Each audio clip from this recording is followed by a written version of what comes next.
Hello नमस्कार दोस्तों, स्वागत है आपके अपने YouTube channel education first information 2.0 में। तो साथियों, ये वीडियो आपके लिए महत्वपूर्ण होने वाली है क्योंकि इस वीडियो में आपको कराने वाले हैं MA private first year classes 2025 के लिए। तो चलिए देखते हैं। बुक का नाम हो जाएगा प्रशासनिक सिद्धांत यानी कि एडमिनिस्ट्रेटिव थ्योरी। पेपर कोड है इसका G272। इस 272 की हमारी ये पहली वीडियो है। और यदि आप 2024 वाली को भी देख लोगे तो आपको बहुत ही सहायता मिलेगी क्योंकि 2024 में भी हमने महत्वपूर्ण क्वेश्चन कराए थे। देख लो परीक्षा में आने वाले प्रश्न उत्तर, यानी कि हम इस श्रृंखला में उन क्वेश्चनों को करा रहे हैं जो परीक्षा की दृष्टि से अति महत्वपूर्ण प्रश्न हैं, तो उनको हम इस वीडियो में करा रहे हैं। तो चलिए देखते हैं। पहला क्वेश्चन, यदि आपको वीडियो पसंद आए तो वीडियो को लाइक करके अपने फ्रेंडों को शेयर कर दें ताकि ऐसे वीडियो आपको मिलती रहे। इसकी तो देखते हैं साथियों। बुक का नाम है प्रशासनिक सिद्धांत। इसकी पहली यूनिट है विकासवादी परिप्रेक्ष्य। तो इसको देखते हैं। इसका पहला क्वेश्चन हो जाएगा सामाजिक विज्ञान के रूप में लोक प्रशासन की भूमिका को स्पष्ट कीजिए। तो इसका उत्तर हो जाएगा लोक प्रशासन सामाजिक विज्ञान के रूप में। तो क्या है इसको देखते हैं। यदि आपको वीडियो पसंद आए तो प्लीज़ वीडियो को लाइक जरूर कर दें। लोक प्रशासन कला होने पर भी विज्ञान है, यह प्रश्न प्राय अधिक विवादास्पद है। लोक प्रशासन को सामाजिक विज्ञान के रूप में मान्यता प्रदान न करना इस विषय के साथ अन्याय करना है। इसकी वैज्ञानिकता को सिद्ध करने के लिए यह परीक्षण करना आवश्यक है कि विज्ञान अथवा वैज्ञानिकता से क्या तात्पर्य है। तो इसको देखते हैं। विज्ञान एक प्रकार का ज्ञान है जिसकी तकनीक भी विशेष हो सकती है। सभी ज्ञानों को सामान्यतः 3 समूहों में विभाजित किया जाता है। पहला पदार्थ का ज्ञान, यानी कि पहला पदार्थ का ज्ञान जिस पदार्थ विज्ञान कहा जाता है, यानी कि जिसे पदार्थ विज्ञान कहा जाता है। दूसरा मानव जीवन का ज्ञान जिसे मानविकी की संज्ञा प्रदान की जाती है, तथा तीसरा सामाजिक ज्ञान जिसे समाज विज्ञान की संज्ञा प्रदान की जाती है। तो देखते हैं इसका वैज्ञानिक निष्कर्षों की विशेषताएं। वैज्ञानिक निष्कर्षों की कुछ विशेषताएं आवश्यक मानी जाती हैं, जैसे सार्वभौमिकता, सार्वकालिकता, भविष्यवाणी करने की क्षमता, निश्चयात्मकता, मूल तटस्थता, सृजनशीलता तथा परिमाणात्मकता। इस प्रकार के निश्चयों तक पहुंचने के लिए विज्ञान जिस विश्लेषण पद्धति का अनुसरण करता है उसे वैज्ञानिक पद्धति की संज्ञा प्रदान की जाती है। इस वैज्ञानिक पद्धति के निम्नलिखित प्रमुख चरण होते हैं: अवधारणा, निरीक्षण, वर्गीकरण, प्रयोग, सत्यापन, पुष्टिकरण, संग्रहीकरण आदि। इस प्रकार विज्ञान सार रूप में नवीनता की निरंतरता के साथ तटस्थता पूर्वक किया गया शोध है। चंद्रमा के धरातल पर चट्टानें हैं, यह निष्कर्ष भी वैज्ञानिक है, तथा जिस पद्धति से हम इस निष्कर्ष तक पहुँचते हैं यानी पहुँचे हैं वह भी वैज्ञानिक है। औरंगजेब की मृत्यु 1707 में हुई, यह निष्कर्ष भी कुछ अंशों में वैज्ञानिक है, परंतु उतना वैज्ञानिक नहीं जितना चंद्र तल पर चट्टानों का पाया जाना। चिकित्सा विज्ञान वर्तमान समय में भी मानव की मृत्यु तथा उपचार के संबंध में वैसी भविष्यवाणी नहीं कर सकता जैसी कि अपोलो के ग्राउंड कंट्रोल के वैज्ञानिक कर सकते हैं। फिर भी चिकित्सा कम वैज्ञानिक नहीं है। अगली हेडिंग हो जाएगी हमारी सामाजिक विज्ञानों की स्थिति। तो कोई भी सामाजिक विज्ञान इतना सुनिश्चित नहीं हो सकता जितना प्राकृतिक विज्ञान हो सकता है। यथार्थ तथा पूर्व अनुमान की जितनी क्षमता प्राकृतिक विज्ञानों में देखने को मिलती है उतनी सामाजिक विज्ञानों में नहीं है। सामाजिक विज्ञान को अपने तत्वों पर उतना अधिक नियंत्रण प्राप्त नहीं होता है कि वह उन्हें जिस प्रकार चाहे प्रयोग कर सके। लोक प्रशासन के क्षेत्र में भी ऐसे पूर्ण तथा निश्चित सिद्धांतों का अथवा अभाव है। क्या निश्चित सिद्धांतों का अभाव है जिनके द्वारा सदैव इच्छानुसार परिणाम प्राप्त किया जा सके। यही कारण है कि प्राकृतिक विज्ञानवेत्ता तथा अनेक समर्थक लोक प्रशासन को विज्ञान स्वीकार करने पर असहमति व्यक्त करते हैं। इसके विपरीत सामाजिक विज्ञान को विज्ञान मानने वालों का तर्क है कि पूर्ण निश्चितता तथा यथार्थता विज्ञान की सही कसौटी नहीं है, वरन किसी भी विषय की वैज्ञानिकता मूलतः इस तथ्य पर निर्भर करती है कि वह अध्ययन में किस सीमा तक वैज्ञानिक अध्ययन पद्धति का प्रयोग करने में समर्थ है। निश्चय ही वह भौतिक विज्ञान की भांति सुनिश्चित विज्ञान न होकर सामाजिक विज्ञान अथवा बहुत कुछ सीमा तक अनिश्चित विज्ञान की श्रेणी में आ जाता है। सामाजिक विज्ञान की विषय वस्तु मानव है। यद्यपि मानव स्वभाव का विश्लेषण करना उतना सरल नहीं है जितना भौतिक पदार्थों का, तथापि मानव स्वभाव के संबंध में भी मोटे तौर पर कुछ सामान्य निष्कर्ष निकाले जा सकते हैं। यदि ऐसा न होता तो सामाजिक व्यवहार का संपूर्ण आधार ही समाप्त हो जाता। इसका आशय यह है कि मानव स्वभाव का तथा इसी कारण प्रशासकीय व्यवहार का भी वैज्ञानिक रूप में वर्गीकरण एवं अध्ययन संभव है तथा उनके विषय में सामान्य निष्कर्ष भी निकाले जा सकते हैं, चाहे वे भौतिक विज्ञान के सूत्रों की भांति 100% सही न हो, तथापि संभावनाओं के रूप में उनकी उपयोगिता से इनकार नहीं किया जा सकता। अगली हेडिंग को देखते हैं। साथियों, जो ये हेडिंग है इनको आप ब्लैक डॉट से लिखा करें। लोक प्रशासन के विषय में विद्वानों का मत। तो लोक प्रशासन को समाज विज्ञान स्वीकार करते हुए यह प्रश्न उठता है कि निश्चित सिद्धांतों तथा पद्धति के दृष्टिकोण से यह कितने अंश तक वैज्ञानिक है तथा वैज्ञानिक हो सकता है। समाज विज्ञान होने के कारण यह स्वीकार करना ही होगा कि वह भौतिक शास्त्र अथवा रसायन शास्त्र के समान स्थिति को तो ग्रहण नहीं कर सकता, किंतु यह निष्कर्ष निकालना भी उचित प्रतीत नहीं होता है कि उसके सिद्धांत तथा नियम उतने ही अस्पष्ट तथा अनिश्चित हैं जितनी कि पिकासो की चित्रकला। लोक प्रशासन के संपूर्ण विद्वानों को 3 श्रेणियों में विभक्त किया जा सकता है। तो इसको देखते हैं 3 श्रेणी। तो प्रथम वर्ग हो जाएगा इसका प्रथम विचार वर्ग। मर्सन, बर्नार्ड तथा वियर्ड जैसे विद्वान लोक प्रशासन को विज्ञान स्वीकार करने के पक्ष में हैं।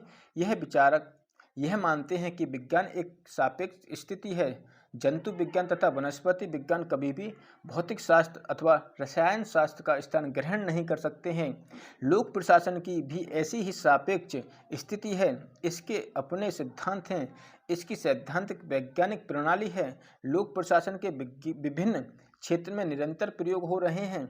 यह एक निर्णयात्मक सामाजिक विज्ञान है तथा बियर्ड के शब्दों में यह इस प्रकार के अनुभूत नियमों को संग्रहित कर चुका है जो व्यवहार में सही हैं तथा भविष्यवाणी करने की क्षमता रखते हैं।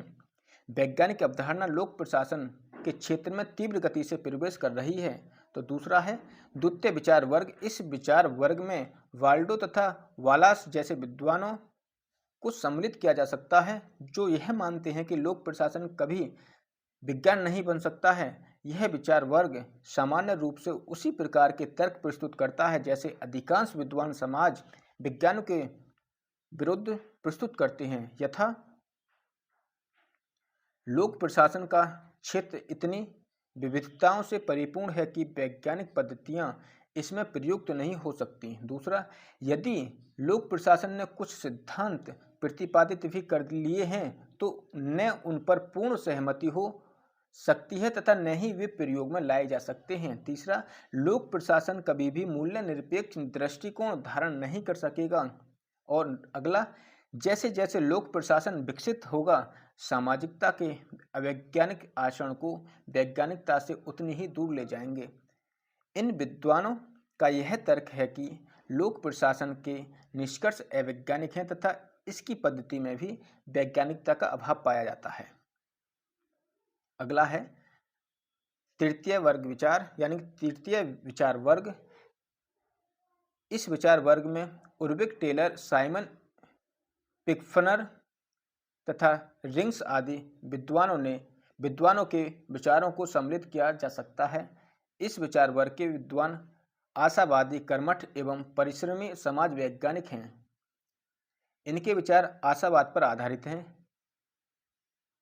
वर्तमान समय में लोक प्रशासन के पास अध्ययन की नवीनतम सामग्री है जिनसे हमारी परीक्षण विधियां अधिक प्रभावी बन सकेंगी। जिस प्रकार चंद्र यात्रा आज इसलिए सफल हो सकती है कि एस्ट्रोफिजिक्स के पास कंप्यूटर जैसे विलक्षण यंत्र हैं। लोक प्रशासन में विगत 25 वर्षों में जो शोध कार्य हुआ है उसने इस अध्ययन को नई तकनीकें तथा यंत्र यानी टूल्स प्रदान किए हैं। यदि यह वर्तमान समय में लोक प्रशासन की तुलना उन शोध निष्कर्षों से करे जो हाइड तथा बिलोवी के प्रारंभिक ग्रंथों में प्रतिपादित किए गए थे, तो हमें यह ज्ञात होगा कि वैज्ञानिकता की दिशा में हम काफ़ी आगे निकल चुके हैं। हर्बर्ट साइमन की पुस्तक एडमिनिस्ट्रेटिव यानी कि एडमिनिस्ट्रेशन बिहेवियर, हर्बर्ट साइमन की पुस्तक एडमिनिस्ट्रेशन बिहेवियर तथा मोड्स ऑफ मैन ऐसे शोध ग्रंथ हैं जिनमें लोक प्रशासन के वैज्ञानिक अध्ययन विधि तथा वैज्ञानिक निष्कर्ष स्पष्टता तथा निश्चितता से स्थान बनाए हुए हैं। तीसरा पॉइंट हो जाएगा, प्राकृतिक विज्ञानों के जगत में ज्ञान तथा शोध की जो आत्मनिर्भरता बहुत समय से चली आ रही है, वर्तमान समय में सामाजिक विज्ञानों में भी उत्पन्न होने लगी है। समाजशास्त्र, मनोवैज्ञानिक, अर्थशास्त्र के सिद्धांत वर्तमान समय में लोक प्रशासन के परिणामों तथा प्रयोगों में सहायक सिद्ध हो रहे हैं। जैसे जैसे वह बहुअध्ययनवादी दृष्टिकोण विकसित हो रहा है, लोक प्रशासन के ज्ञान की गहनता, विश्वसनीयता एवं मौलिकता में अभूतपूर्व वृद्धि हुई है। यह मान्यता तर्कसंगत प्रतीत होती है कि समाजशास्त्र से अपनी वैज्ञानिक पद्धति उधार लेकर लोक प्रशासन शीघ्र ही अपनी वैज्ञानिकता का विकास कर सकेगा। वर्तमान परिस्थितियों में लगभग सभी विज्ञान विकास की प्रणाली से ज्ञान संचय करते हुए वैज्ञानिकता के स्तर को प्राप्त कर चुके हैं। वर्तमान समय के प्रयोग, परीक्षणों तथा नवीनताओं ने लोक प्रशासन के अध्ययन को अभूतपूर्व ढंग से प्रगतिशील बनाया है। शोध के नए नए मॉडलों का आविष्कार किया जा रहा है तथा गणितीय पद्धति में परिमाणात्मक अध्ययन बहुत कुछ आगे बढ़े हैं। फील्ड रिसर्च के क्षेत्र में माइक्रो तथा मैक्रो अध्ययन विकसित हुए हैं तथा प्रबंध तकनीक की दिशा में तो work study methods study, PERT system analysis, linear programming आदि विस्मयकारी वैज्ञानिक तकनीक प्रकार में आई हैं, जिनके कंप्यूटर प्रयोग में अंकगणित तथा बीजगणित जैसे समीकरणों का निर्माण प्रारंभ हो गया है। वर्तमान समय में लोक प्रशासन विशेष रूप से डॉक्टर तथा इंजीनियर की भांति एक सलाहकार बन गया है। विगत 3 दशकों की लोक प्रशासन की प्रगति तथा उनके अध्ययन की दिशा इतनी उत्साहवर्धक है कि तकनीक तथा अध्ययन विधि के दृष्टिकोण से लोक प्रशासन अन्य सामाजिक विज्ञानों के समक्ष आ चुका है तथा उससे भी आगे निकल सकता है। अध्ययन विधि की वैज्ञानिकता निष्कर्षों को स्वतः ही वैज्ञानिक बना देती है।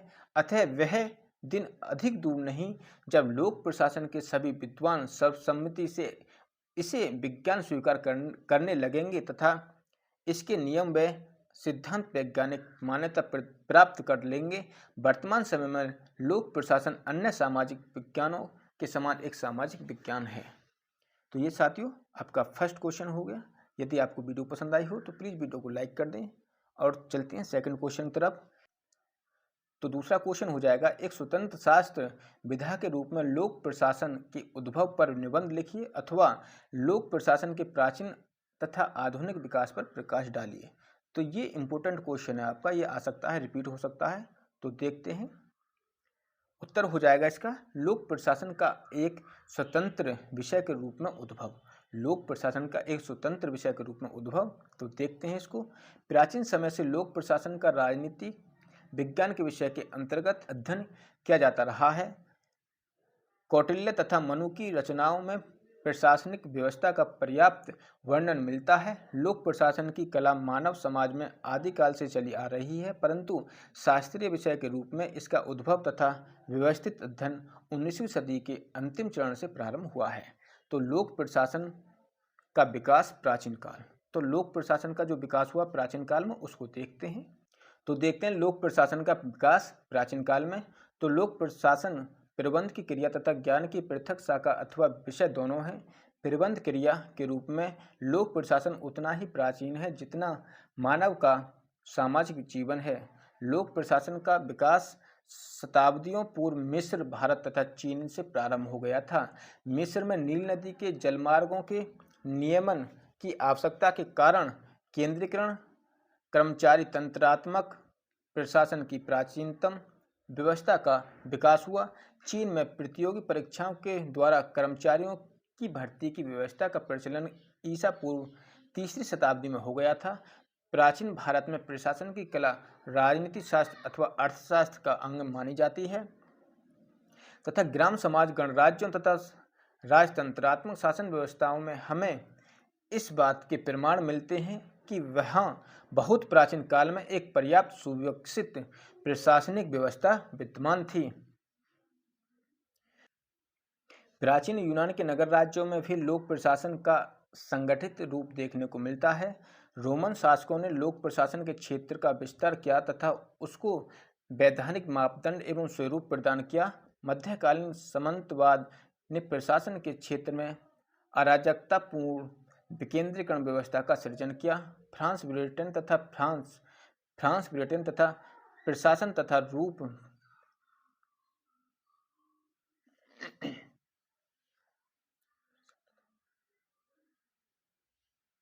प्राचीन यूनान के नगर राज्यों में भी लोक प्रशासन का संगठित रूप देखने को मिलता है। रोमन शासकों ने लोक प्रशासन के क्षेत्र का विस्तार किया तथा उसको वैधानिक मापदंड एवं स्वरूप प्रदान किए। मध्यकालीन सामंतवाद ने प्रशासन के क्षेत्र में अराजकतापूर्ण विकेंद्रीकरण व्यवस्था का सृजन किया। फ्रांस, ब्रिटेन, प्रूसिया तथा रूस के नवोदित राजतंत्रों ने लोक प्रशासन को संगठित स्वरूप प्रदान किया। राजा की सत्ता के विस्तार तथा केंद्रीकरण का स्वाभाविक परिणाम यह हुआ कि राजमहलों के कर्मचारियों की संख्या में तीव्र गति से वृद्धि होने लगी। परिणाम स्वरूप राज्य के प्रशासनिक कार्य को मंत्रालयों, विभागों तथा उसके क्षेत्रीय कार्यकलापों में विभाजित कर लिया गया। इस काल में कर्मचारियों को पूर्ण रूप से सिफारिश के आधार पर भर्ती किया जाता था। प्रूसिया विश्व का सर्वप्रथम देश था जिसने अपनी लोक सेवाओं के कर्मचारियों को योग्यता व गुणों के आधार पर भर्ती किया। कुछ समय उपरांत औद्योगिक क्रांति तथा लोकतंत्र के विकास के कारण प्रशासन के क्षेत्र तथा उसके कार्यों के विषय में अनेक जटिल समस्याएं उत्पन्न होनी प्रारंभ हो गईं। अब देखते हैं लोक प्रशासन का विकास आधुनिक काल में। विभिन्न महत्वपूर्ण तथ्य इस ओर संकेत करते हैं कि प्रशासन की समस्याओं का अध्ययन यद्यपि प्राचीन काल से होता चला आ रहा है, परंतु इसका अध्ययन वर्तमान समय में एक स्वतंत्र विषय के रूप में होने लगा है। वर्तमान समय में अखिल भारतीय तथा राज्य स्तर की प्रतियोगी परीक्षाओं में लोक प्रशासन को स्वतंत्र विषय के रूप में मान्यता प्रदान की गई है। एक क्रिया के रूप में तो लोक प्रशासन काफी प्राचीन है, परंतु अध्ययन की एक शाखा अथवा विधा के रूप में इसका विकास वर्तमान समय में ही संभव हो सका।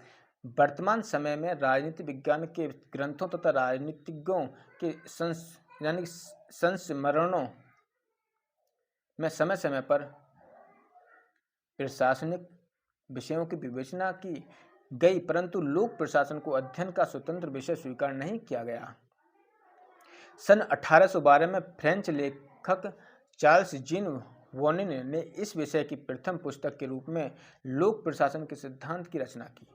लोक प्रशासन के विकास का इतिहास सपाट न होकर उतार चढ़ाव का रहा है, जिसे अग्रलिखित चरणों में स्पष्ट किया जा सकता है। तो देखते हैं,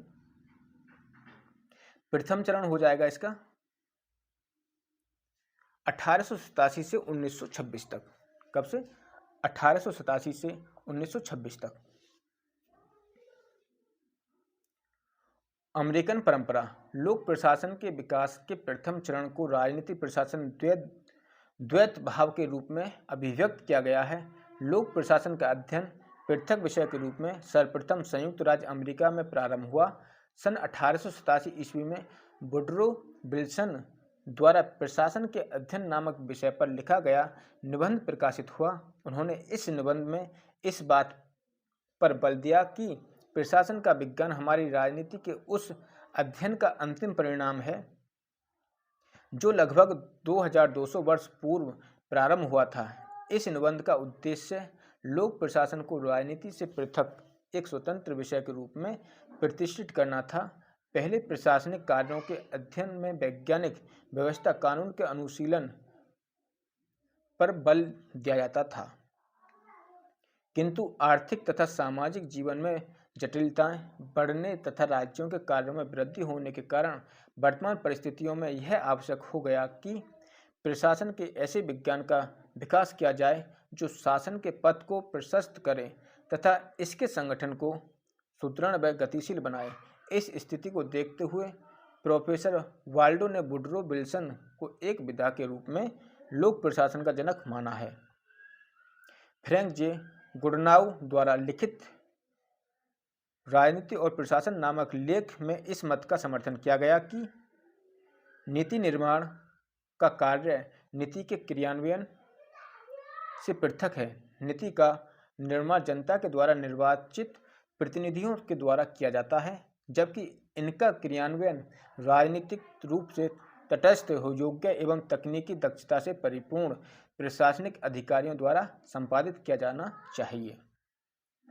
लोक प्रशासन को राजनीति विज्ञान से पृथक अध्ययन के रूप में प्रतिष्ठित करने में एल.डी. हाइट की रचना लोक प्रशासन के अध्ययन की प्रस्तावना 1926 का महत्वपूर्ण योगदान है। इस पुस्तक में राजनीति व प्रशासन के मध्य विभाजन को स्वीकार करते हुए तथा लोक प्रशासन पर विशद विचार करते हुए प्रशासन के मानवीय पक्ष पर अत्यधिक बल दिया गया। ये तो आपका पहला चरण हो गया। तो साथियों, वीडियो पसंद आ रही हो तो प्लीज़ वीडियो को लाइक जरूर कर दें। और दूसरा चरण हो जाएगा आपका द्वितीय चरण 1927 से 1937 तक यूरोपीय परंपरा के रूप में। इस काल में लोक प्रशासन के सिद्धांतों पर अत्यधिक बल दिया गया। इस युग की यह मान्यता रही है कि प्रशासन के भी कुछ निश्चित सिद्धांत होते हैं जिनकी खोज करना बहुत आवश्यक है। इस संबंध में प्रसिद्ध यूरोपियन राजनीति विज्ञानी विलोबी द्वारा लिखित पुस्तक लोक प्रशासन के सिद्धांत 1927 ईस्वी बहुत महत्वपूर्ण है। मूने तथा रेले द्वारा लिखित पुस्तक संगठन के सिद्धांत, हेनरी फेयल द्वारा लिखित पुस्तक औद्योगिक एवं सामान्य प्रबंध, लूथर गुलिक तथा उर्विक द्वारा लिखित पुस्तक papers on the science of administration में इस बात पर बल दिया गया कि प्रशासन में सिद्धांत होने के कारण यह एक विज्ञान है। लूथर गुलिक तथा उर्विक ने प्रशासन के सिद्धांतों को पोस्ट कॉर्ब के रूप में व्यक्त किया। ये सभी विद्वान यूरोपीय पृष्ठभूमि के थे। चलते हैं अब तृतीय चरण पर। तृतीय चरण 1938 से 1946 तक। इस युग को प्रशासनिक सिद्धांतों की चुनौती के युग की संज्ञा प्रदान की जाती है। लोक प्रशासन के विकास के तीसरे चरण का प्रारंभ दूसरे चरण में प्रतिपादित यांत्रिक दृष्टिकोण के विरुद्ध हुई प्रतिक्रिया सुहा संगठनात्मक विश्लेषण के इस दृष्टिकोण ने विद्वानों का ध्यान औपचारिक संगठन, अनौपचारिक संगठन का प्रभाव, नेतृत्व संगठन के परिप्रेक्ष्य में गुटों के बीच पारस्परिक संघर्ष तथा सहयोग की ओर आकर्षित किया। इसने संगठनात्मक चिंतन की मशीनी अवधारणा की समस्याएं निर्धारित करके संगठनों में मानवीय संबंधों के अत्यंत महत्वपूर्ण रूप को प्रदर्शित किया। चेस्टर बर्नार्ड ने 1938 ईस्वी में अपनी पुस्तक the functions of the executive में संगठनात्मक विश्लेषण हेतु मनोवैज्ञानिक एवं व्यवहार पर आधारित उपकरणों के प्रयोग पर बल दिया। चौथा चरण हो जाएगा 1947 से 1970 तक। इस युग में लोक प्रशासन में अंत अनुशासनात्मक दृष्टिकोण पर बल दिया गया। हर्बर्ट साइमन की कृति एडमिनिस्ट्रेटिव बिहेवियर ने लोक प्रशासन के विकास में महत्वपूर्ण भूमिका का निर्वाह किया। साइमन के इस दृष्टिकोण ने लोक प्रशासन को मनोविज्ञान, समाजशास्त्र, अर्थशास्त्र तथा राजनीतिक विज्ञान से संबंध करके इसके अध्ययन क्षेत्र का विस्तार किया। 1947 ईस्वी में रॉबर्ट डहेल ने यह सिद्ध करने का प्रयत्न किया कि लोक प्रशासन विज्ञान नहीं है तथा प्रशासन के विज्ञान के विकास में 3 बाधाएं निहित हैं। पहली हो जाएगी, विज्ञान मूल्य निरपेक्ष होता है जबकि मूल्य प्रशासन को प्रभावित करते हैं। दूसरा, प्रशासन के अध्ययन में मानव व्यवहार का अध्ययन किया जाता है जबकि मानव व्यवहार विभिन्नताओं तथा अनिश्चितताओं से परिपूर्ण होता है। तीसरा, इसमें सीमित राष्ट्रीय तथा ऐतिहासिक संदर्भों के लिए मात्र कुछ उदाहरणों के आधार पर ही सार्वभौमिक सिद्धांतों के निर्माण करने की प्रवृत्ति पाई जाती है। पंचम चरण हो जाएगा 1971 से वर्तमान समय तक, यानी कि लोक प्रशासन का यह चरण प्रमुख रूप से नवीन लोक प्रशासन के विकास से संबंधित है। लोक प्रशासन के विकास के इस चरण में निम्नलिखित तथ्यों पर प्रमुख रूप से बल दिया गया है, तो इनको देखते हैं। पहला पॉइंट हो जाएगा आपका, प्रशासन को प्रमुख रूप से किसी भी संगठन के अंतर्गत कार्य करने वाले व्यक्तियों तथा उससे बाहर वाले व्यक्तियों के मध्य निश्चित अवधि के अंतर्गत होने वाली अनवरत अंत्यक्रिया की प्रक्रिया के रूप में देखा जाने लगा है। लोक प्रशासन तथा निजी प्रशासन के पृथक पृथक अध्ययनों को एक ही संगठित विज्ञान में परिवर्तित करने की प्रवृत्ति उत्पन्न हुई है। तीसरा, विविध सामाजिक तथा राजनीतिक व्यवस्थाओं के परिप्रेक्ष्य में प्रशासनिक व्यवस्थाओं के तुलनात्मक अध्ययन पर बल दिया जाने लगा है। चौथा, कंप्यूटरों तथा दूसरे यंत्रों के माध्यम से मानव मस्तिष्क की निर्णय करने वाली तथा समस्याओं का समाधान करने वाली प्रक्रिया को समझने का प्रयास किया जाने लगा है। तो पांचवा हो जाएगा, अंतः अनुशासनात्मक दृष्टिकोण पर बल दिया गया। अनेक स्तरों पर राजनीति तथा प्रशासन को एक दूसरे के पक्ष में सहयोग प्राप्ति पर बल दिया गया। लोक प्रशासन के इस चरण के विकास में सबसे महत्वपूर्ण योगदान बाल्डो तथा F.W. रिंग्स का माना जाता है। आगे देखते हैं। रिंग्स ने लोक प्रशासन के तुलनात्मक अध्ययन पर विशेष बल दिया। विकासशील राष्ट्रों के लोक प्रशासन के अध्ययन के लिए उसने आदर्शों एवं मॉडलों का निर्माण किया। बाल्डो को नवीन लोक प्रशासन का जनक माना जाता है। इसके अतिरिक्त फ्रैंक मेरिनी, जॉर्ज फ्रेडरिक्सन, चार्ल्स लिंडबॉर्न तथा विंसेंट ओस्ट्रोम आदि विद्वानों ने भी नवीन लोक प्रशासन के विकास में अपना महत्वपूर्ण योगदान दिया है। 1960 से 70 के दशक में होने वाले समस्त परिवर्तनों का नवीन लोक प्रशासन प्रतिनिधित्व करता है कि इसके प्रमुख बिंदु सामाजिक समता, जन सहभागिता, विकेंद्रीकरण, मानवता के प्रति अगाध प्रेम आदि है। 1980 से 90 के दशक में लोक प्रशासन के पारस्परिक प्रतिमानों की कमियों के कारण नवीन लोक प्रबंधकीय दृष्टिकोण का विकास हुआ है। इस नवीन प्रबंधकीय दृष्टिकोण को प्रबंधवाद, नवीन लोक प्रबंध परिप्रेक्ष्य तथा बाजारोन्मुख लोक प्रशासन के नाम से पुकारा जाता है। इस नवीन लोक प्रबंध दृष्टिकोण का उद्देश्य 3 है, यानी 3 E's को प्राप्त करना: एफिशिएंसी यानी दक्षता, इकोनॉमिक मितव्ययिता तथा इफेक्टिवनेस प्रभावशीलता। आगे देखते हैं। नवीन लोक प्रबंध लोक चयन, विचारधारा एवं प्रबंधवाद पर निर्भर है। इसका प्रमुख बल बाजार एवं निजी क्षेत्र प्रबंध के महत्व पर आधारित है। नवीन लोक प्रबंध का प्रयोग सर्वप्रथम 1991 में क्रिस्टोफर हुड के द्वारा किया गया। इसके उपरांत इस दृष्टिकोण के विकास में Gerald Coin, P Haggett, C Pollitt, R Rhodes तथा एल टेरी ने महत्वपूर्ण भूमिका का निर्वहन किया है। अगला पॉइंट, समीक्षा इसकी। लोक प्रशासन के विकास के वर्तमान चरण में विभिन्न विद्वान लोक नीति के विश्लेषण की चिंता से ग्रसित हैं। वर्तमान समय में लोक प्रशासन के अध्ययन में राजनीतिक एवं नीति निर्धारण प्रक्रियाओं तथा लोक कार्यक्रमों के अध्ययन पर विशेष बल दिया जाने लगा है। 1971 ईस्वी के पश्चात लोक प्रशासन के अध्ययन को नवीन लोक प्रशासन के विकास ने समृद्ध किया है। नवीन लोक प्रशासन की मूल्य निरपेक्ष स्थिति को स्वीकार नहीं करता है। यह राजनीतिक प्रशासन के द्विविभाजन को भी स्वीकार करता है। यह संगठन के संबंध में यांत्रिक दृष्टिकोण का भी विरोध करता है। यह मानवीय संबंधों तथा प्रशासन एवं सामाजिक परिवर्तनों के विषय में नए रचनात्मक दृष्टिकोण पर विशेष बल देता है। तो ये थे साथियों इस वीडियो के 2 क्वेश्चन। यदि आपको वीडियो पसंद आई हो तो प्लीज़ वीडियो को लाइक करके अपने फ्रेंडों को शेयर कर दें ताकि ऐसी वीडियो आपको मिलती रहे। तो चलिए यहीं तक, जय हिंद साथियों।